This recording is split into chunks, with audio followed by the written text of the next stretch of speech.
여수의 한 노동조합이 조합비 유용 의혹에 이어 이번에는 근속수당 지급을 두고 논란에 휩싸였습니다. 조합원들 사이에서 근속수당 지급에 대한 형평성 문제가 제기됐기 때문입니다. 코로나19가 한창일 때 문을 연 순천만 자월드가 서서히 코로나 여파를 이겨내고 있습니다. 내년 순천만 국제정원 박람회를 앞두고 시설 보강공사와 함께 박람회를 연계한 고객 확보에 주력하고 있습니다. 국내에서도 독일의 로맨틱가도 같은 관광도로를 지정할 수 있는 법적 근거가 생길 전망입니다. 특히 여수에서 고흥을 잇는 일명 백리섬섬길이 국내 첫 관광도로 지정 가능성에 성큼 다가서고 있습니다.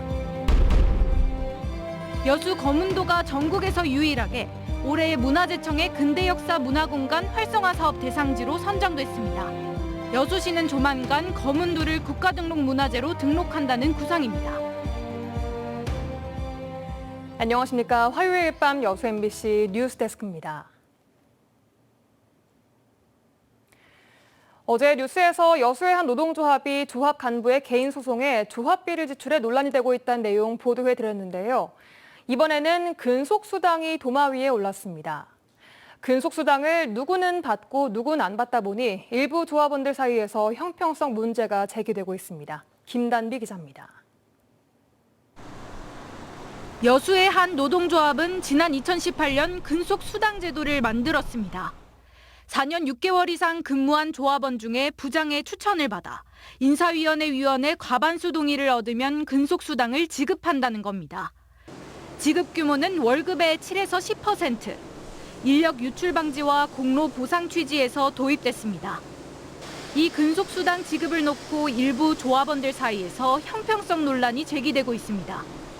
4년 6개월이 지나도 수당을 받지 못하거나 되려 기간을 채우지 않았는데 수당을 받는 경우가 있기 때문입니다.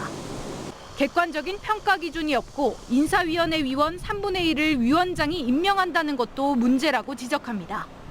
족쇄가 되는 거죠. 여기는 이제 위원장 말을 잘 듣고 집행부 이야기를 잘 들어야지만이 거의 집행부가 지금 위원장이 다 임명해준 사람들이라서 내가 근속수당을 못 받을 수 있지 않나라는 생각이 들기 때문에 그렇게 함부로 이렇게 또 조합원들 못 받는 조합원들 입장에서는 그런 말을 함부로 못하지 않나. 근속수당을 받은 조합원들도 문제를 제기하기는 마찬가지. 이거는 없어져야 된다고 봐요. 운영위원들이 있지 않습니까? 그게 어차피 다 위원장들 다 자기 잘 보이는 사람들밖에 없고. 노조위원장은 기간을 충족하지 못하더라도 성과급 차원에서 근속수당을 지급하고 있다고 밝혔습니다. 형평성 논란에는 문제가 없다는 반응입니다. 오픈된 공간에서 전체 조합원이 모여서 일을 합니다. 그럼 조합원이 평가를 하게 돼요. 왜 이 사람은 근속수가 안 좋나고 조합원들이 이의 제기한 사람이 한 명도 없습니다. 여수의 한 노동조합의 조합비 유용 의혹에 이어 이번엔 근속수당 지급이 논란이 되고 있습니다. MBC 뉴스 김담희입니다. 여수 거문도의 역사와 문화적 가치가 새롭게 조명받을 수 있게 될 전망입니다. 문화재청은 근현대기 역사적 가치가 큰 문화유산과 그 공간을 핵심 축으로 보존과 활용 가치를 높여가기 위한 2022년 근대 역사 문화공간 활성화 사업에 여수시 삼산면 거문도를 전국에서 유일하게 선정해 오는 2024년부터 5년 동안 사업비 360억 원을 지원합니다. 여수시는 이번 공모에서 근대 개항 시기 발생한 거문도 사건과 서양 문물의 유입 등 근대 문화유산의 집적도, 진정성, 역사성, 장소성 등에서 높은 평가를 받은 것으로 분석하고 조만간 국가 등록 문화재 등록을 시작할 방침입니다. 지난해 10월 개관한 순천만 자월드는 수도권을 제외하면 전국에서 유일하게 공공기관이 운영하는 어린이 청소년 직업체험시설입니다. 코로나 팬데믹 상황에서 개관한 자월드가 최근 포스트 코로나와 정원박람회라는 여건 변화에 맞춰 편의시설 보강과 함께 시설 가동률을 최대한 끌어올리고 있습니다. 최우식 기자가 보도합니다.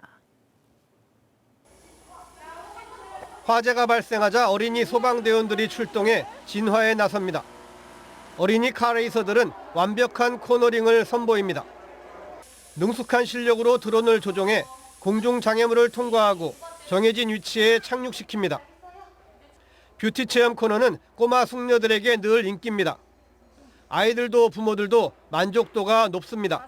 관광지 자체가 지금 많지 않으니까 순천에도 이런 게 있어서 애들한테 체험할 수 있는 게 좋은 것 같아요.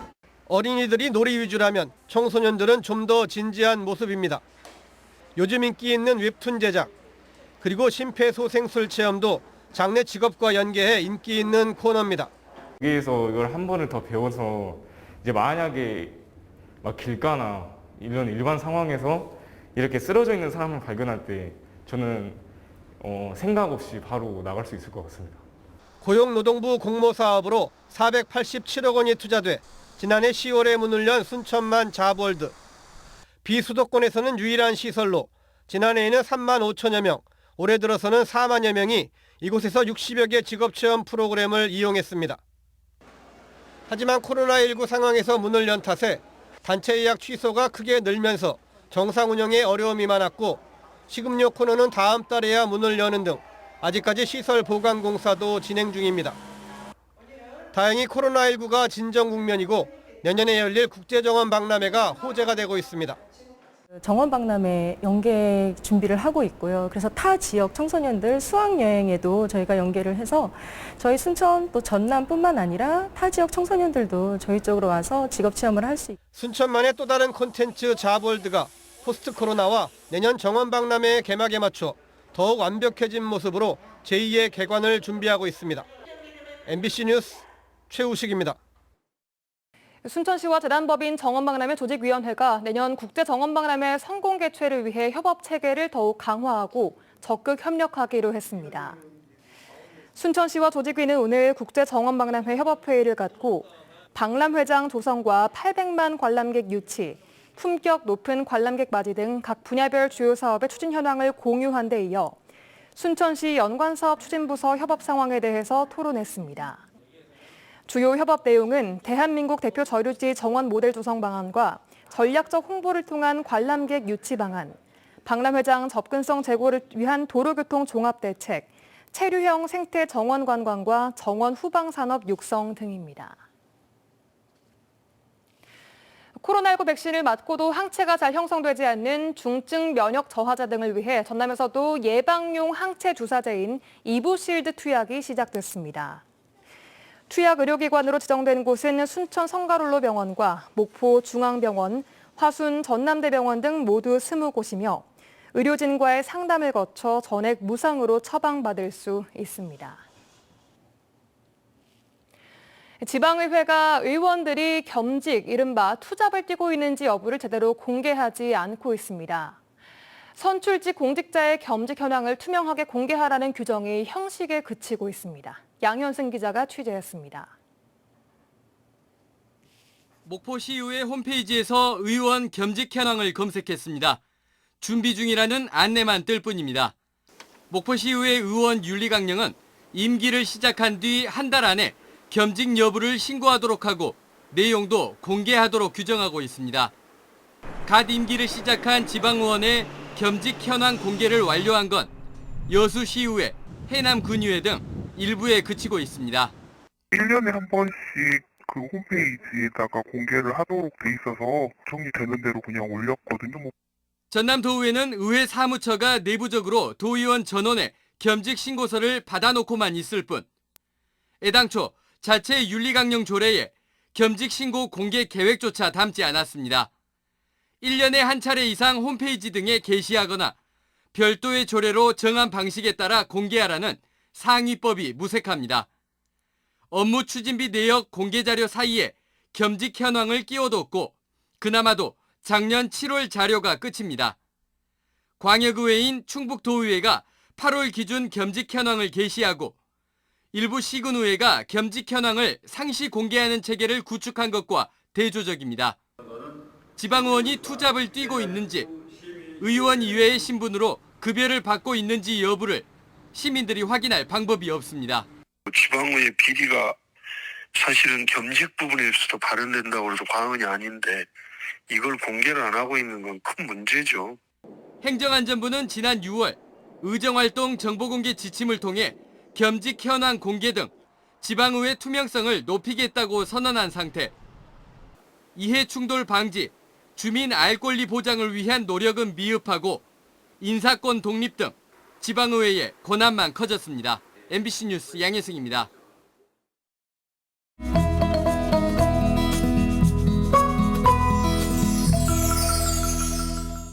습하고 무더운 날씨가 연일 이어지고 있습니다. 오늘 낮 최고 기온도 어제와 비슷한 32도를 기록했는데요. 내일도 일부 지역에 한때 비가 내리고 무더운 날씨가 이어질 전망입니다. 내일 전남 동부 지역 아침은 최저 25도로 시작돼 순천이 낮 최고 32도를 기록하는 등 30도를 웃도는 기온 분포 보이겠습니다. 광주는 26에서 31도, 목포는 27에서 31도 전망됩니다.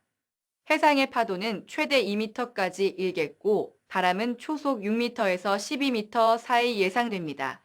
여수 만조 시각은 아침 7시 26분, 간조 시각은 새벽 1시 44분입니다.